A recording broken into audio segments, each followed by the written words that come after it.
Nasaktan ka na ba ng sobra, tipong binigay mo lahat, pero niloko ka pa rin? At ngayong wala na siya, tanong mo sa sarili mo, paano ako babangon? Kapag nalaman mong niloko ka, parang gumuho lahat. Yung tiwala, yung plano, yung mga pangako, lahat biglang naglaho. Pero sa mata ng isang Stoic, hindi ito katapusan. Ito ay isang paalala, na hindi mo kontrolado ang iba, pero kontrolado mo kung paano ka babangon. So sa video na to, pag-uusapan natin ang 7 Stoic ways to rebuild yourself after being cheated on. Ito ang mga prinsipyo na tutulong sa iyo na maging mas kalmado, mas matatag, at mas disiplinado, kahit pawasak ka sa loob. Way 1, tanggapin mo na hindi mo siya pag-aari. Isa sa mga dahilan kung bakit masakit ang pagloloko ay dahil pakiramdam mo, ninakawan ka. Pero sa Stoicism, walang pagmamayari pagdating sa tao. Lahat ng kasama natin, pansamantala lang. Kaya kapag iniwan ka o niloko ka, huwag mong isipin na may kinuha siya sa iyo, isipin mo na binalik lang ng buhay ang hindi mo naman tunay na pagmamayari. Kapag natutunan mong bitawan ang attachment, mas mabilis kang gumaling. Huwag mong hayaan na ang pagkakanulo niya ang maging dahilan para mawalan ka ng dignidad. Way 2, huwag mong hanapin ang sarili mo sa sakit. Madaling sabihin na, niloko ako, kaya dapat kong patunayan na mahalaga ako. Pero yan ang trap. Kapag hinanap mo ang validation mo sa pagkabigo, lalo ka lang malulugmok. Sabi ni Marcus Aurelius, ang halaga ng tao ay nasa mga bagay na pinipili niyang pagtuunan ng atensyon. Ibig sabihin, kung puro sakit at galit ang tinitingnan mo, doon ka lang mabubuhay. Pero kung pipiliin mong ituon ang sarili mo sa pagbangon, doon ka talaga lalakas. Way 3, manahimik, pero huwag kang maging mahina. Hindi lahat ng laban ay kailangang may sagutan. Ang katahimikan minsan, yun ang pinakamatinding sagot. Kapag nakita niyang kalmado ka, hindi dahil wala kang pakialam, kundi dahil may kontrol ka. At yan ang hindi kayang tapatan ng taong niloko ka. Ang tunay na Stoic, hindi nagwawala.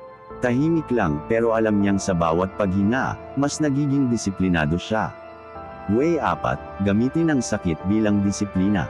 Kapag nasaktan ka, may 2 daan. Una, sirain ang sarili mo. Pangalawa, ayusin ang sarili mo.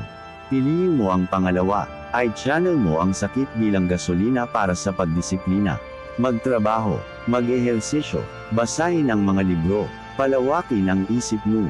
Kasi sa bawat beses na gumagawa ka para sa sarili mo, unti-unti mong binabawi ang kapangyarihan na kinuha niya sa iyo. Way 5, huwag kang gagantay, pagbutihin mo na lang. Ang paghihiganti ay nakakaakit. Gusto mong iparamdam sa kanya na mali siya.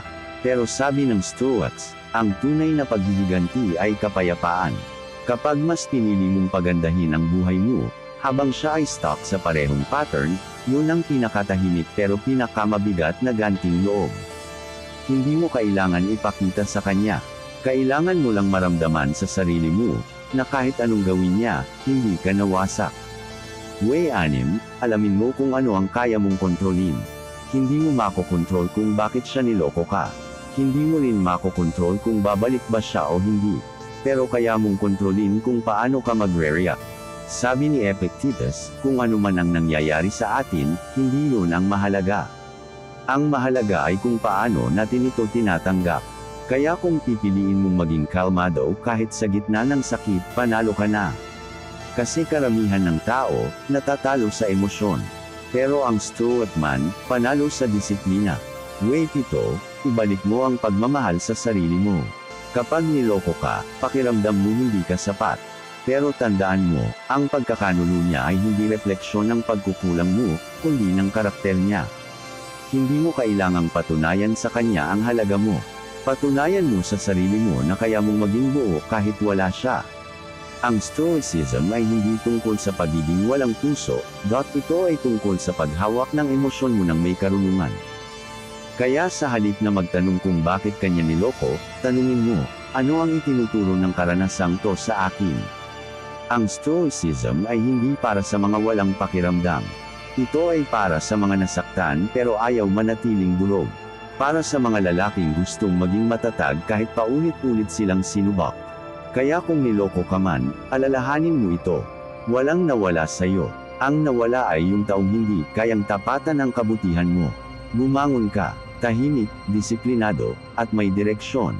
Kasi yung sakit ngayon, yan ang huhubog sa'yo bilang isang mas malakas na lalaki bukas.